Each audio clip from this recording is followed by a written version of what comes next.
每天一部好电影，欢迎收看怪兽讲电影。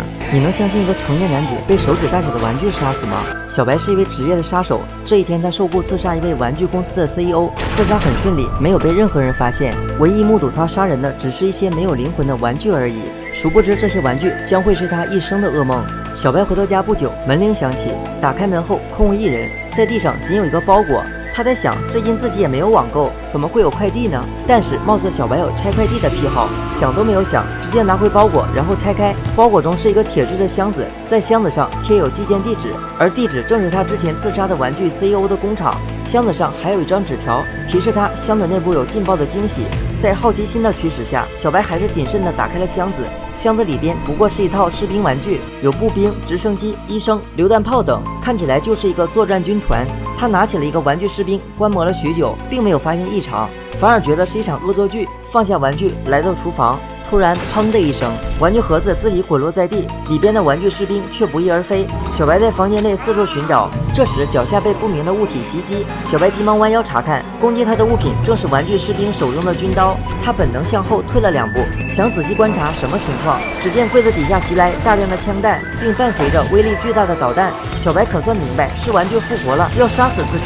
别看这些玩具不大，但是装备齐全，打起仗来火力十分凶猛。由于缺少防备，小白受伤，被迫躲进了卧室。随后气哄哄地拿出了手枪，准备消灭玩具士兵。然而他忽略了玩具士兵的人数，他们还躲在暗处，自己无法近身。转身又在柜子中拿出了一把冲锋枪，对着沙发一顿扫射。这一次玩具士兵死伤惨重，而他们当中也有医生，快速拯救伤者。地上的2名玩具士兵准备偷袭小白，小白抬起双脚，一脚下去，玩具士兵粉身碎骨。随后他们又派出了战斗机，飞机的导弹威力极强，几个回合下来，小白没有占到便宜，反而弄得满身伤痕，急忙跑进了卫生间，关上了门，忍着疼痛清理了伤口。这时卫生间的门被战斗机炸开了一个洞穴，飞机顺着洞穴飞进了室内。小白在一旁拿起了毛巾，一把裹住了飞机，顺势把它扔在了地上，并用双脚狠狠地碾压。这时又有一辆飞机闯了进来，小白拿起了手枪逼退了飞机，回头看见毛巾中的士兵还没有死去，索性把它丢在马桶中，用毛巾堵上了门。他怕马桶中的士兵不死，竟然将吹风机也扔进了马桶内，要电死士兵。这回可倒好，因为短路，屋子里全部断电，而玩具士兵丝毫没有收手的打算，写了一张让小白投降的纸条，从门缝塞了进来，紧接着发动了猛烈的进攻，用炮弹炸碎了门。无奈小白爬出了窗户，小心翼翼地走在100米高空的柱子上，他想绕过玩具士兵从背后袭击。这时战斗机发现了他，炮弹打在小白的头上，疼得他险些摔下楼，迅速掏出手枪，准确地打在飞机上，飞机爆炸，暂时安全。他通过窗户看见剩余的士兵在相互鼓励，架好了炮弹等待小白。小白一看这架势，就是不想让他活呀，这还了得。于是他用玩具小黄鸭使了一个调虎离山之计，吸引火力，趁救灭火器制服炮兵，冒着危险点燃了气体杀虫剂，对着残留的士兵一顿狂烧。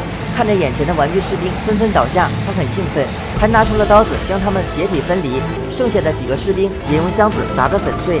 小白为了防止玩具士兵再次复活，将他们倒在了粉碎机中粉碎。与玩具士兵战斗了一晚上，小白也很累，准备泡一个舒服的热水澡。当他还在享受时，突然在水中再次被攻击，手腕流出了鲜血，然后乘坐电梯准备前往医院。谁知电梯发生故障，原来是一名残留的玩具士兵破坏了电梯。小白为了防止电梯坠落，爬上了电梯顶部的紧急出口，玩具士兵则在一旁用炸弹炸伤了小白的双脚。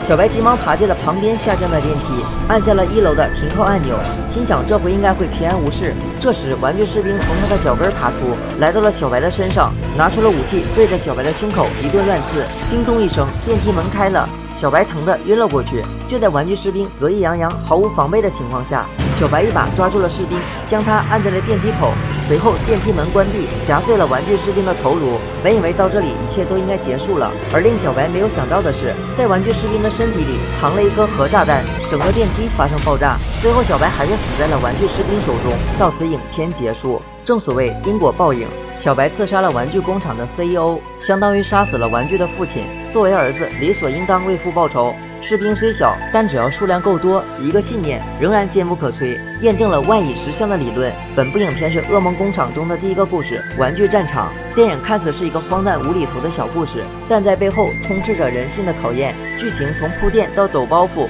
无一不在验证善恶到头终有报的道理。